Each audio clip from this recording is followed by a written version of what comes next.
Xullas, tashkiliy chora-tadbirlar haqida gapiramiz. Tashkiliy chora-tadbirlarga tashkil chora-tadbirlar ishni bajarish elektron qurilmaning qaramasam aytolmayapman. Nega bunaqa tushunmaganman lekin. Tashkiliy chora-tadbirlarga elektr uskunalarga, elektr jihozlarga xizmat ko'rsatishdan oldin ularni elektr uskunalarga xavfsiz xizmat ko'rsatish, ta'mirlash uchun bu jarayonlar naryad, farmoyish, joriy ekspluatatsiya tarzida joriy ekspluatatsiya hujjati shaklida rasmiylashtiriladi va ishga ijozat berish, ishni xavfsizligini ta'minlash, ishga tanaffus berish va ishni yakunlash bu o'sha hujjatlarda rasmiylashtiriladi. Elektr qurilmalarida ishlaganda ishlar naryad, farmoyish va joriy ekspluatatsiya hujjatlari tarzida bajariladi. Hujjatlashtiriladi, ishlar shunaqa hujjatlar bilan rasmiylashtiriladi.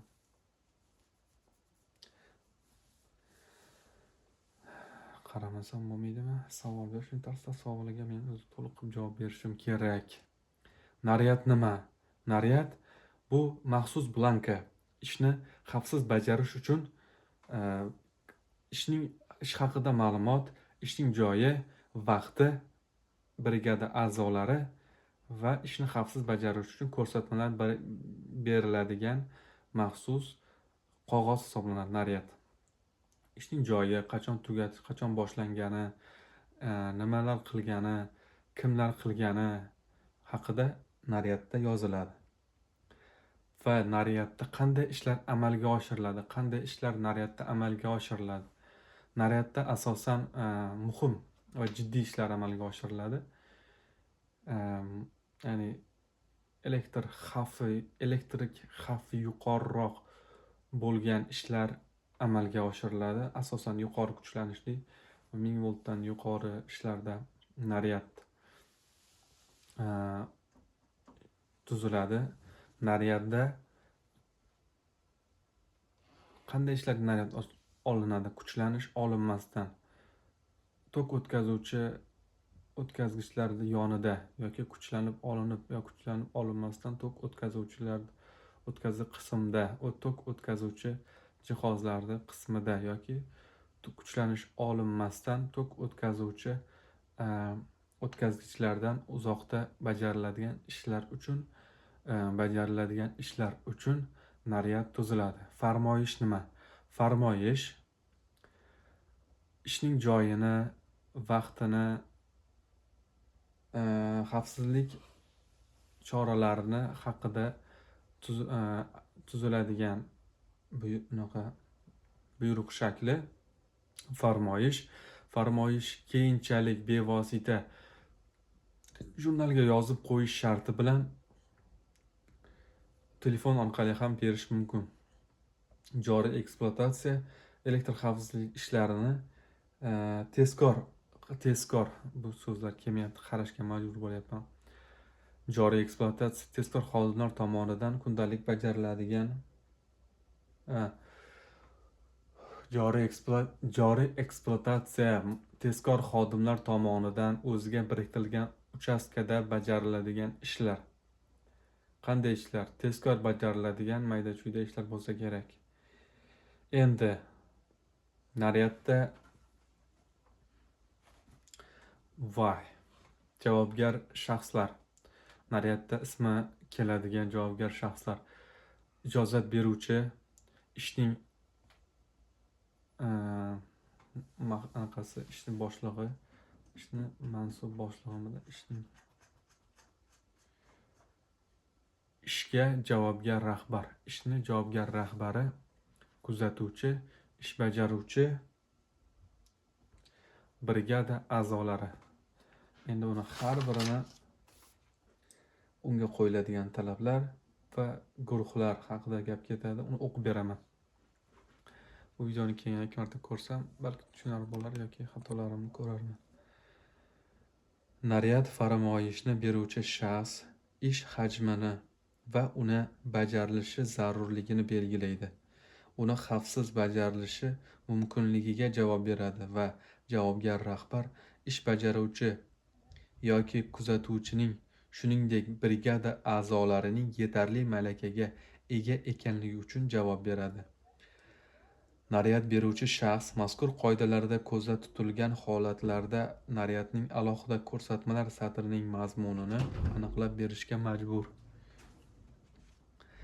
Naryad va farmoyishlar berish huquqi korxonaning elektr xo'jaligi uchun javobgar shaxsning farmoyishi bilan vakolatlangan elektrotexnik xodimlar hisoblangan bunga tayinlangan shaxslarga berilgan.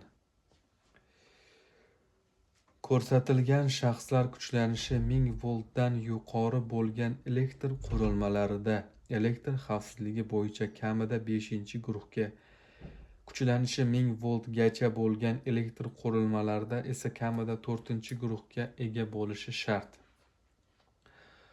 Ro'yxati korxonaning elektr xo'jaligi uchun javobgar shaxsi tomonidan belgilangan bir qator ishlarni bajarish uchun farmoyish berish huquqi, shuningdek tezkor xodimlar hisoblangan 4 dan past bo'lmagan guruhga ega shaxslarga ham beriladi. Ijozat beruvchi tezkor xodimlar hisoblangan javobgar shaxs quyidagilar uchun javobgardir. Ishga ijozat berish va ishlarni bajarish uchun zarur bo'lgan xavfsizlik choralarini to'g'ri bajarilishi, ularni yetarli darajada va ish joyiga hamda uning xususiyatlariga muvofiqligi uchun jurnallarda yoki naryadlarda rasmiylashtirilgan holda ishga ijozat berishni, ish tamomlanganidan keyin ish joyini qabul qilib olishni to'g'riligi uchun mazkur naryad farmoyish bo'yicha ishlarni xavfsiz bajarish yoki ish joyini tayyorlash bo'yicha naryadda ko'rsatilgan choralarni yetarli ekanligi va to'g'riligiga shubha tug'ilgan paytda shunday tayyorgarlik to'xtatilishi lozim. Ijozat beruvchi kuchlanish 1000 voltdan yuqori bo'lgan elektr qurilmalarida ishlarni bajarishda elektr xavfsizligi bo'yicha kamida 4-guruhga, kuchlanishi 1000 voltgacha bo'lgan kamida 3-guruhga ega bo'lishi kerak. Javobgar rahbar ijozat beruvchidan ish joyini qabul qilib olayotib hamda ishga qo'yayotib ijozat beruvchi bilan bir qatorda ishlarni bajarish uchun zarur bo'lgan xavfsizlik choralarini yetarli darajada ko'rilgani va ish joyini to'g'ri tayyorlagani uchun, shu jumladan naryadning alohida ko'rsatmalar ustunida ko'rsatilgan choralarni yetarli ekanligi uchun javobgardir. Javobgar rahbarning javobgar rahbar va ish bajaruvchi vazifalarini o'rindoshlik bilan bajarishdan tashqari hollarda naryad bo'yicha bajariladigan ishlarda bevosita ishtirok etishi taqiqlanadi. Javobgar rahbar etib elektr xavfsizligi bo'yicha kamida 5-guruhga ega bo'lgan elektr texnik xodim hisoblangan shaxs tayinlanadi. Javobgar rahbarni tayinlash zaruriyati naryad beruvchi tomonidan ishning hajmi, sharoiti va murakkabligiga qarab belgilanadi. Kuchlanishi 1000 voltgacha bo'lgan elektr qurilmalarida ishlarni naryad bo'yicha bajarilganida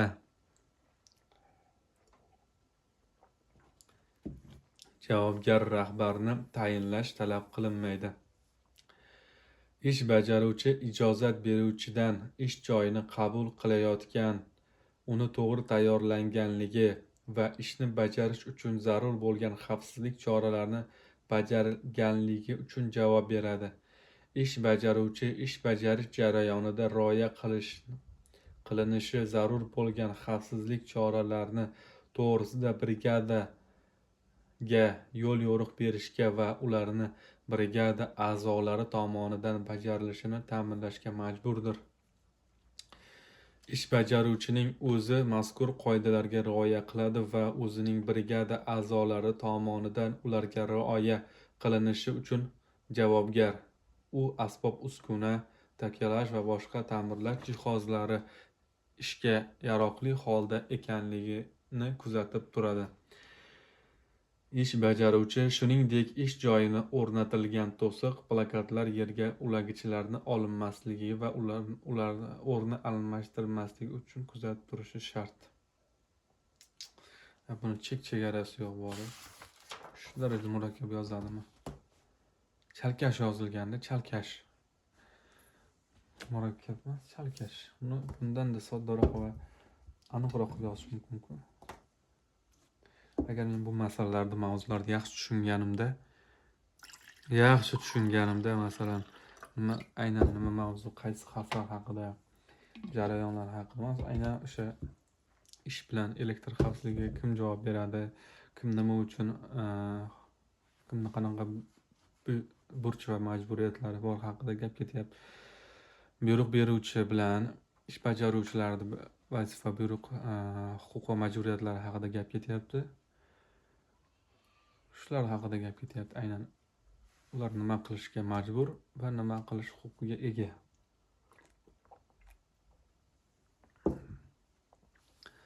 Bularni yaxshi tushungandan keyin men buni bundan-da soddaroq yoza olar edim. Lekin bunga men xohlamayapman.